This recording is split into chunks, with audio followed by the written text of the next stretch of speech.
মোদি আগে থেকেই বসে আছেন একজন অতিথির অপেক্ষায়, সঙ্গে সারিবদ্ধ হয়ে অপেক্ষা করছেন তার সফরসঙ্গীরাও। তারপর শ্রেণীকক্ষে শিক্ষক প্রবেশের পর যেমনি করে সব শিক্ষার্থী দাঁড়িয়ে যায়, তেমনি করে দাঁড়িয়ে গেলেন নরেন্দ্র মোদি সহ উপস্থিত সবাই।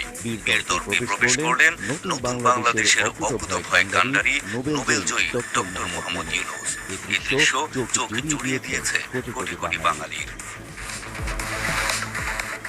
কূটনৈতিক বিশ্লেষকরা বলছেন, ডক্টর ইউনূসের জন্য নরেন্দ্র মোদির অপেক্ষা সামান্য দেরিতে ডক্টর মোহাম্মদ ইউনূসের প্রবেশ এবং সকলের দাঁড়িয়ে যাওয়া নিছক একটি স্বাভাবিক ঘটনা নয়, বরং এর রয়েছে সুদূর প্রসারী কূটনৈতিক গুরুত্ব।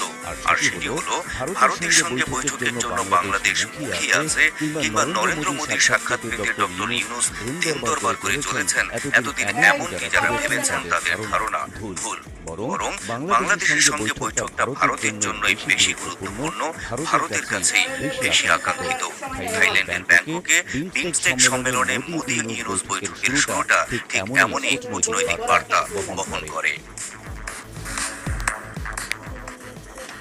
বিশ্লেষকরা বলছেন, ভারত বাংলাদেশ বৈঠকে আরও একটি দিক দিয়ে মোদিকে পেছনে ফেলেছেন ডক্টর মোহাম্মদ ইউনূস, আর সেটি হল নরেন্দ্র মোদিকে দেওয়া উপহার। 10 বছর আগে মুম্বাইয়ে অনুষ্ঠিত 102তম ভারতীয় বিজ্ঞান কংগ্রেসে ডক্টর ইউনূসকে স্বর্ণপদক দিয়েছিলেন নরেন্দ্র মোদি।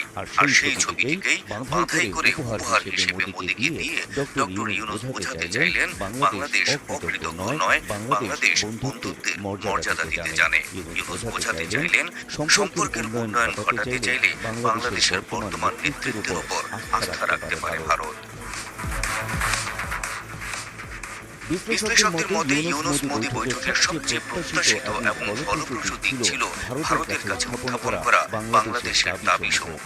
শেখ হাসিনার সরকার বছরের পর বছর যে দাবিগুলো তোলার সাহস করেনি, মুখের উপর সেই দাবিগুলোই করলেন ডক্টর মোহাম্মদ ইউনূস।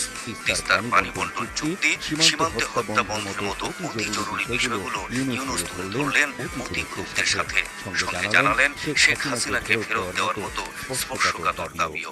মাননীয় চিফ অ্যাডভাইজার মহোদয় ইন্ডিয়ার প্রধানমন্ত্রী শ্রী নরেন্দ্র মোদীর সাথে বৈঠক করেছেন এবং বৈঠকে আমাদের সাথে যে পারস্পরিক স্বার্থ সংশ্লিষ্ট যতগুলো ইস্যু ছিল সবগুলো নিয়ে কথা হয়েছে। যেমন শেখ হাসিনার প্রত্যর্পণ বিষয়ে কথা হয়েছে, শেখ হাসিনা যে ওইখানে বসে অনেক ধরনের ইনসেন্ডিয়ারি কমেন্ট করছেন সেগুলো বিষয়ে কথা হয়েছে। বহুকাঙ্ক্ষিত ভারত বাংলাদেশ বৈঠকের পুরোটা সময় হাস্যোজ্জ্বল ও স্বাভাবিক দেখা গেছে বাংলাদেশের প্রধান উপদেষ্টা ডক্টর মোহাম্মদ ইউনূসকে। অন্যদিকে বৈঠকে অনেকটাই অবসাদগ্রস্ত ও চিন্তিত দেখা গেছে নরেন্দ্র মোদিকে। ফলে এই বৈঠকে